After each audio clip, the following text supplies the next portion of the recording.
The next one is from, guess who? Oh, here he's not the main event this week, so he's going to be upset, but Joe Troller. Right. Mid-Carter. Subject: Brandy Rhodes, AEW's poor future, and Conan is a pain in the ass. Long subject. All right. Joe Disco, you guys have to do the mailbag without Conan from now on. He adds nothing, and he puts nothing in capital letters. Right. He keeps saying the same crap every week. His type of comedy is the shit that Jerry Lawler would say. Fuck off, Conan. And you think you're a tough guy? Hey, jerk off. Steroids don't make someone tough. You try any of that tough guy shit around me, and I'll shove those sunglasses that you got free with a Burger King meal, fat fuck, up your big white ass. So anyway, my question is, AEW's next event is Jericho versus Rhodes. For a company that is, quote, here to stay, aren't they blowing their load a little too soon? For real, come up with possible PPV matches that the rosters that actually deserve to main event. Also, Disco and Joe, Brandy Rhodes on social media, what's your take on that? She comes across to me as very annoying and preachy.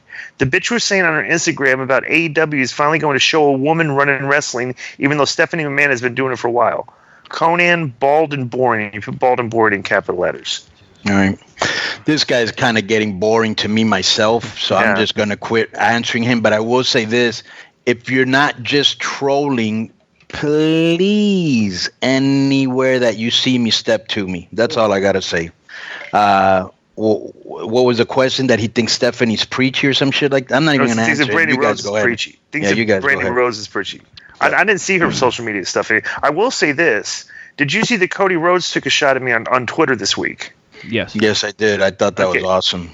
But we had Cody on early when I was just starting with the show. Yeah, but that was before the tweet where I was burying Kenny Omega for busting him open. That's what it was. And he got mad at it. Okay. You know what I'm saying? So it's like, that's fine. I mean, but I'm not going to that's been my shtick for a long time. If guys are beating each other up out there and hurting each other, I'm not, I've been very consistent with that. So I'm not picking on anybody specifically when I do that stuff. But I will say this reminds me of this, like the difference in the culture, the locker room culture that we grew up in and the one that exists today. You got a lot of these millennials, they don't take criticism very well. And I'm old school. Like, bro, people still bury me. These guys are posting these things on like the WrestleBotch thing. These guys are posting these things to try to make me look bad. Right. You know what I'm saying? The funniest thing, like Conan, you tweeted on this too. With your fake news. Okay. Can you pull up the video? Do you have the video available? I do. Okay, let's. I want to do a tutorial here for everybody that's watching this, and you can follow along. The people that are listening to this, you can follow along. As you do. Yeah, I'm gonna do. Let me just go back to something you said. Yeah. But I was telling you guys a story before we came on the show, and I was like, "Yeah, you sound kind of bored at the story." And he goes, "Well, if you're not getting buried in it, I'm not interested." Mm-hmm. Well, if nobody's burying you, then I'm not interested either. So when you get buried, I'm gonna pile on. Yeah. Okay, you got it, Joe? Yeah. All right. So we're gonna show everybody a tutorial. But that's the thing. That's the one thing I do want to say. I do want to say this. We have, without a doubt, a lot of different, especially me and Disco. Joe likes to hide behind it because he doesn't want to take a lot of heat, but I definitely know where he stands. But Disco will come out there and he'll put it out there. We have really big, I think, different political views and a lot of other social views. And we go back and forth, but we never stop being friends. Yeah. He'll bury me and I'll bury him. And I don't stop talking to him.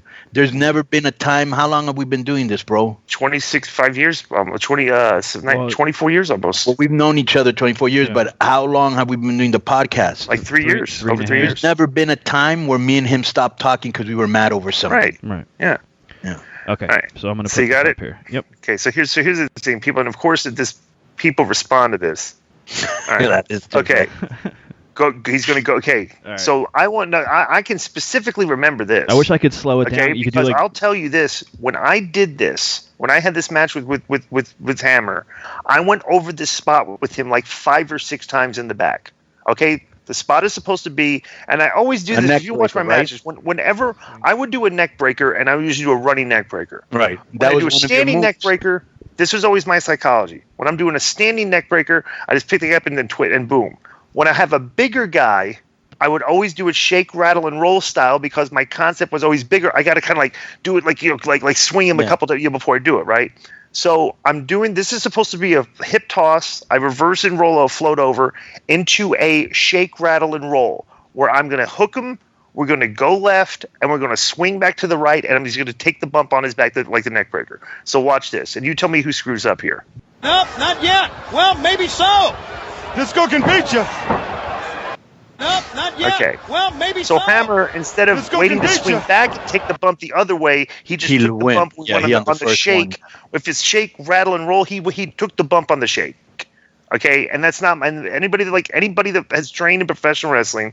That is not my fault. And anybody that knows Van Hammer knows that Van Hammer was known to screw up spots. Okay, right. So this is so everybody can get their jollies out of it. But I just proved that it was fake news, and that. Once again, I am absolutely correct. Okay, and you too, Cody. You said you tweeted that I botch and try to blame it on other people. That's like my style. And he called you a rube. Yeah, rube. Yeah. Well, can you explain? Would you apologize for that? No. I doubled down on that statement.